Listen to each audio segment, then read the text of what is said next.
Max Verstappen dominates, both RBs run into trouble, and of course we had the first sprint race of the year. Let's dive into the Chinese Grand Prix. But first, very importantly, see this hat? That's how the Chinese Grand Prix made me feel as a Daniel Ricciardo fan. But moving on from that, we of course had the Grand Prix and both the sprint race on this weekend. So very, very busy, lots to discuss. And I think we should start with the sprint, move forward, and then discuss, of course, qualifying and the race. But I think the sprint race was incredibly good and basically showed the potential of what a sprint race can be. Every driver was pushing to the limit, and we saw that between that battle with Alonso, Sainz, Leclerc, and Perez, which was just pure hard racing for me. And that's what a sprint race should be about, pure hard racing. Max did end up winning, of course, coming from 4th. He overtook Hamilton around halfway through the race. His pace was just completely ridiculous in comparison to everyone else, and a bit of a precursor for the Grand Prix. Lando has to be the biggest loser from the sprint, however, getting shuffled wide by Hamilton at the beginning, which Hamilton has the right to do. He was on the inside, and instead of conceding, he tried to hang it around the outside, lost the car, lost a lot of spots. Hamilton then drove what I think was probably one of his best races so far this season to come home in P2, and of course you have the aforementioned battle, which I think made the sprint so good. Also, just quickly, I think the new sprint format was a very, very large improvement on the previous one. I think it made the flow of the weekend in general much better, and whilst I would like to see F1 go more radical with their sprint race, perhaps a reverse grid for the top 10 at least, I think it's a good step in the right direction. Overall, I'd have to give the sprint race maybe an 8 out of 10, and I'm just hoping Miami is as good, even though Miami is a bit hit and miss, to be honest. Now, we've got that out of the way. Let's move on to the race, but first let's quickly discuss qualifying.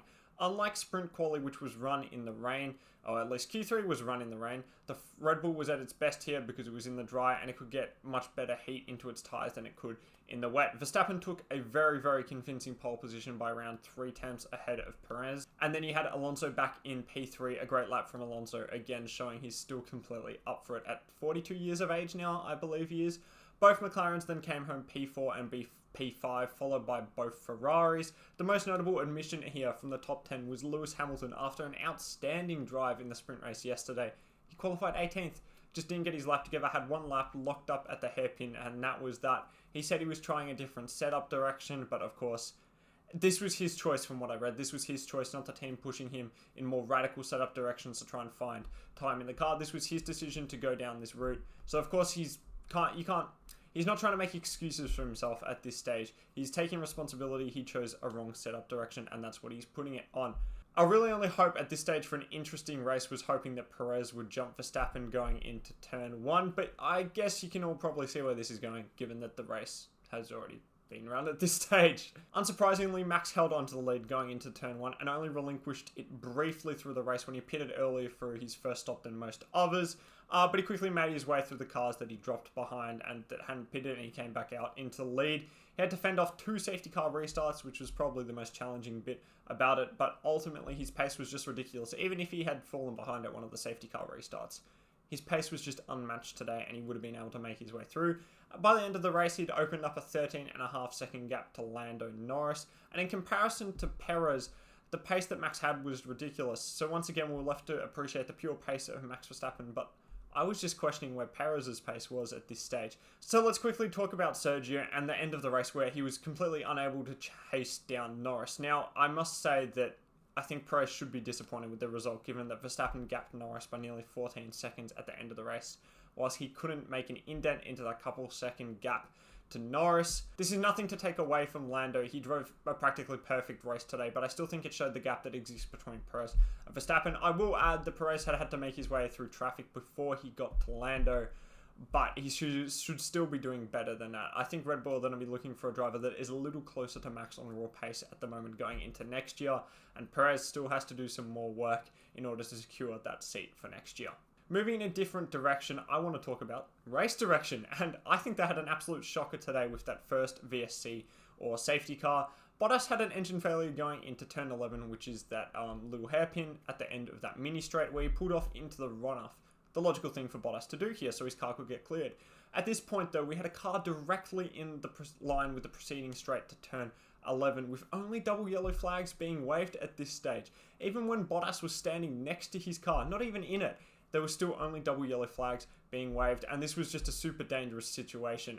I was shocked it took them so long to call a VSC. Everyone knew this was basically going to be a VSC because even if they had been able to move the car, which they weren't, I'll discuss that quickly, they still needed to put marshals on track to roll it under VSC. So I don't understand what the point was in having the double waved yellows. Maybe to see if you could get it going. But again, they kept it there when he was already out of the car. So I don't know what they were doing.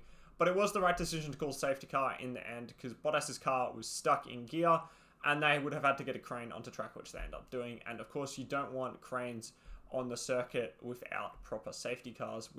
Unfortunately, we've had Japan 2014 as a reminder that that shouldn't happen. So hopefully we don't get a situation like this ever unfolding again. Okay, you saw my hat throw earlier. Now let's talk about both RBs, who were completely screwed by incidents outside of their control today. Ricciardo was obviously rear-ended by Stroll, and while Stroll didn't cause this Constantino effect at the final hairpin, he was clearly at fault no matter what he tries to say here. Looking back at the replay, you can see that Stroll is basically staring at the apex of the hairpin, something which Daniel Ricciardo mentioned in his post-race interview. Stroll at this stage needs to be watching the cars in front of him, as that's the only car that matters. You can't overtake until the start-finish line, so there's no point in looking at the hairpin. It was just honestly off with the Ferraris and just needs to be more alert and switched on, especially at the restart, given he ruined both Ricciardo and severely hampered Piastri's afternoons. He more than deserved a penalty, and Ricciardo definitely deserved to be angry for this. I saw an interesting analysis on the Race's podcast where they compared it to the idea that, not that any of us have ever done this, but looking to your phone in traffic and suddenly cars have just stopped. That's basically what Stroll was doing, except looking at an apex instead of at a phone. A small thing to note that as midway through I was actually writing this, Daniel has got a 3-place grid drop for Miami for undertaking under the safety car. Unfortunate for Daniel here, but this was because when he got rear-ended by Stroll, Hülkenberg made his way past on the inside, and when the next safety car was called, he then re-overtook Hülkenberg. And the stewards deemed that Hülkenberg was okay to overtake Ricciardo here because Ricciardo was going slowly at the time and was involved in an incident, and thus Ricciardo had no place in re-overtaking Hülkenberg under the next safety car. I think this is an understandable penalty. You have to feel for Ricciardo here. He obviously felt wronged in the moment and wanted that position back given Stroll had taken him out, but the rules are the rules. Ricciardo should have just waited his time and hopefully got some message from race control, but he was obviously very angry, so it's unfortunate it will cost him in Miami, while Stroll's got all of his penalties cleared here when it didn't make he wasn't getting into the points anyway. It didn't make an impact for him whatsoever. Yuki Tsunoda was the other RB driver to get royally screwed in the Chinese Grand Prix, this time by the Haas of Kevin Magnussen, who crashed right into him at the turn 6 hairpin. 100% on K-Mag here. I don't think this is even a discussion. He washed wide. He clipped Tsunoda's right rear, giving him a puncture that would cause Tsunoda to then DNF.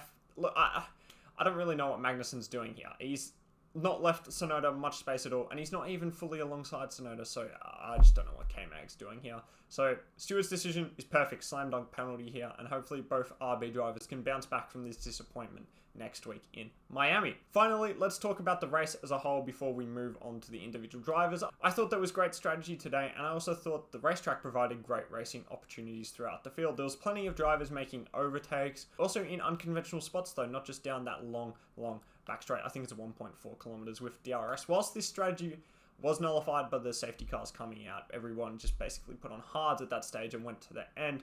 I was still liking the variation in strategies we were seeing up until that point. So overall, I'm very happy with how the Grand Prix actually played out. I think that the circuit's fitting the new cars extremely well. All right, let's move on to my favorite section, talking about the top 10 finishes of the race. And of course, we have Max Verstappen in P1, Norris in P2, and Perez in P3. I've already spoken about these guys a fair bit. So as a quick summary, Verstappen and Norris smashed it today, had amazing races. Perez, I still think, will be left a little disappointed he didn't come home in P2, but it was still a decent race from him. Both Ferraris of Leclerc and Sainz then came home in P4 and P5, and in comparison to Norris's McLaren, the Ferraris just lacked race pace, especially on that hard tyre in the second stint. Both drivers executed extremely well. I was pretty happy with both drivers performed in the race, and whilst Leclerc did have the edge over Carlos this weekend in quality and race pace, it was still very close, and I think they should both be happy with their races and overall performance this weekend. Russell came home in P6. It was a strong race from him given the disappointment from the sprint yesterday. It was funny because him and Hamilton's fortunes basically reversed from the sprint to the main race. He comprehensively outqualified Hamilton. As I mentioned before, Hamilton was down in P18 and he produced a very decent race. The Mercedes didn't have the pace of the McLarens and the Ferraris and the Red Bulls ahead, and it was probably just quicker than Alonso's Aston Martin. So again, I think George executed well and should be happy with his performance. I basically think he finished where he should have finished, where that Mercedes deserved to be. Alonso came home in the end to finish a strong P7. I think he way overachieved in qualifying, taking P3. So I was expecting him to fall back in the race, and he did. He got screwed over with the strategy and the safety cars, as he just didn't have a set of hards going into the race, which this was Aston Martin's decision. They used an extra set of hards during practice, so they only had softs and mediums for the race, which ended up costing them in the end. So he had to pit again, go into softs, when no one else around him had pitted. So he had to try and make up that ground at the end. And he did make some overtake stick, but he couldn't get up to catch George Russell again. So, but either or, I still basically where I expected him to finish. I don't think that Aston should have been up in P3 at all during qualifying. Piastri once again lacked the race pace of Norris. Whilst he seems to be on pace basically with Norris during qualifying, when it comes to a track that requires solid tyre management like Suzuka and China, he still struggles, and he was very much off Norris's pace during the first half of the race. He did get a large amount of damage on his diffuser, of course, after that incident with Ricciardo and Stroll, and he did a good job to hold on, but he was still lacking that overall pace even before he got that damage. So he's really got to work on that. Of course, he's only in his second year, but that's still his main glaring weakness at the moment. Hamilton did well to make it back to P9 after starting 18th. I do think he got saved by the safety car though. I really didn't think he was making much progress at all until the VSC and safety car came out and he was able to pit and gain some more track position. He didn't execute during quali, so after a good sprint race and quali, the race would be a bit disappointing, and same with qualifying. Hopefully he can execute better in Miami, but it was still a decent drive. I don't think he would have been making it up to P9 without that safety car coming out. And once again, we're talking about Haas and Hülkenberg making it into the top 10, getting another crucial point. They always seem to be able to execute whenever needed, and when there's that opportunity to score that point, they always seem to be there to execute. The Hulk is driving extremely well at the moment, and he's pushing his case to get another contract for next year, not just from Haas, but any other teams on the grid, possibly higher up, that would want his services. He's doing an astounding job. So that's the top 10. I'll quickly discuss the bottom 10, so those that finished outside of the points. Ocon and Gasly, both Alpine. So Ocon came home P11 in the upgraded Alpine, and Gasly came home in P13, and the Alpines had much better race pace this weekend, which was encouraging to see. They're actually off the bottom of the Constructors' Championship now because of this P11 from Ocon. Whilst they'll be a bit disappointed they didn't score points, I think both drivers had a good weekend and the car was much better this weekend. I think Gasly actually outqualified Ocon for the first time this year, so he should be happy considering Ocon was even in the upgraded chassis. Even though Ocon did finish ahead of him in the race, I still think he should be happy with this performance. So a step in the right direction for Alpine. Nearly on the points, but they've still got some improvement. On the other hand, the Williams was not a nice car to drive this weekend, as per Logan Sargent and Alex Albon. Both drivers talked about the rear feeling really skittish with the setup direction they'd gone with. Hence, Sargent decided to start from the pit lane so he could make changes to the setup, because he didn't think he could drive an entire race with his rear feeling like that. Albon again drove an outstanding race. His car just didn't have the pace to challenge for the points, but he still executed extremely well. Sargent, on the other hand, didn't have a great race. He finished last of those that had finished, and he did have that 10-second penalty for overtaking under the safety car, but even without that, he still would have finished last. So he needs to show some pace to keep his seat. Just for those who don't know, that 10-second penalty was for him coming out of the pit lane, or he might have been...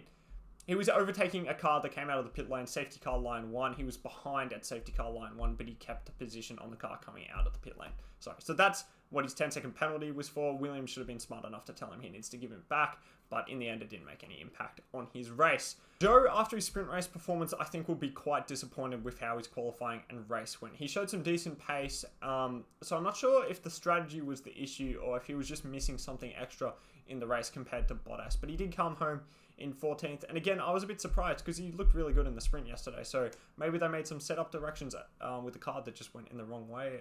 I'm just guessing at this point. I just thought the Sauber had more pace than it did, given Bottas was running extremely well when he retired. Again, unlucky Bottas. He was driving extremely well. Engine failure this weekend. Hopefully he can get some better luck in Miami. But he's driving really well this year. He just doesn't have anything to show for it. Finally, we get to Lance Stroll and K-Mag in P15 and P16, with both drivers getting their 10-second penalty. Stroll once again lacked qualifying pace and was completely at fault for that incident. Again, no matter what he tries to claim, he is at fault for that incident and ruined some drivers' races because of it. Another poor race from him, and to be honest, I think at this stage, Lance just probably shouldn't be in F1. I know that sounds harsh. He's not a rookie. He's done lots and lots of races. He's been in the sport since 2017. He's had plenty of opportunity, and whilst he's shown he can be a good driver, his Turkey 2020 pole is an example of that. He isn't a great driver. He's had his chance, and I think he should move on. And that seat should be given to someone else that deserves to have a chance in Formula 1. Magnussen was also 100% at fault for that collision. He was having a decent race, but just not as good as Hulk's, and obviously that collision completely ruined his and Tsunoda's race. I still think he's looked the worst driver in comparison to Hulkenberg this year. He's definitely improved in comparison to last year, but I still think Hulk is outclassing him so far. And finally, we have both RBs that DNF'd. Ricciardo was looking incredibly quick compared to Tsunoda, outpacing him for the first time this season. Tsunoda seemed to have Ricciardo syndrome, thinking that he was driving well, but the pace just wasn't there. Very confusing times. Of course, Ricciardo had the new chassis. He says he doesn't want to think too much into it, maybe that's helping, but he said it was just a peace of mind thing. Of course, we won't know if it was the chassis for a couple more races yet, but if his form continues, then it was probably the chassis, am I right? But that's what makes it even more disappointing he didn't get the result he deserved because of Stroll's, how do I put this nicely? Stupidity? Stupidity under the safety car. He deserved a good result. He was driving well, so disappointing. And Tsunoda was also having a decent race considering his qualifying position until he got taken out, but again, he just didn't quite have the pace to match Ricciardo this weekend. And that, ladies and gentlemen, boys and girls, was the Chinese Grand Prix. Our first one in 5 years, since 2019. I was a lot younger 5 years ago, funnily enough.